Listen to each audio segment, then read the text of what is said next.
donde habita mi ruiseñor se nutre con el ruido de mi demora.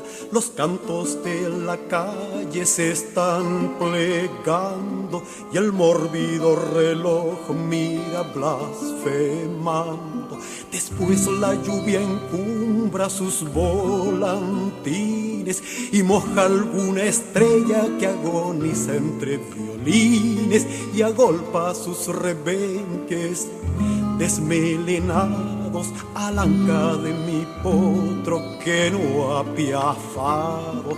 De noche todo es claro, si en su cortina ondula una cadera que sea divina. Sacude su pañuelo la amante raza y enciende las señales por donde pasa mi atávico desvelo buscando casa.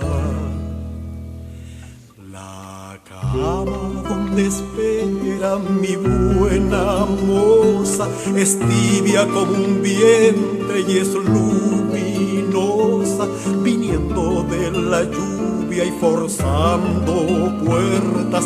Aprecio que su gana ya esté despierta.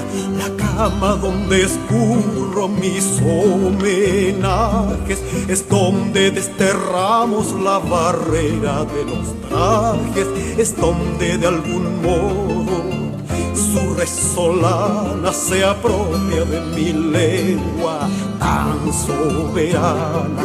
Allí nos respiramos de diestra suerte, allí nos cobijamos por si la muerte, allí yo le regalo mis estertores y allí ella me devora con 1000 amores, cogiendo de mi sangre las frescas flores.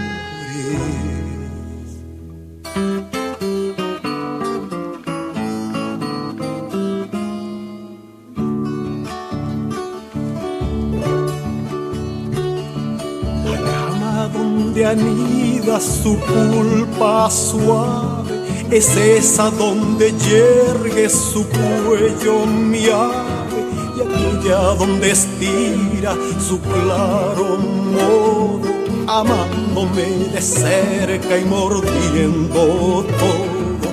Su cama multiplica mi envergadura, que es llave con la que abro su opulenta sabrosura, que es fuego con el pecho, su frío afuera y avivo su gemido cuando lo quiera. Viniendo de tan lejos estoy tan hondo, tan cerca de su dentro y tan al fondo, tan ávido y completo, tan estrujado, tan posesivo y pleno, tan aplicado, que cuando el nuevo día se asoma me alza. Desangrado, desangrado, desangrado, desangrado.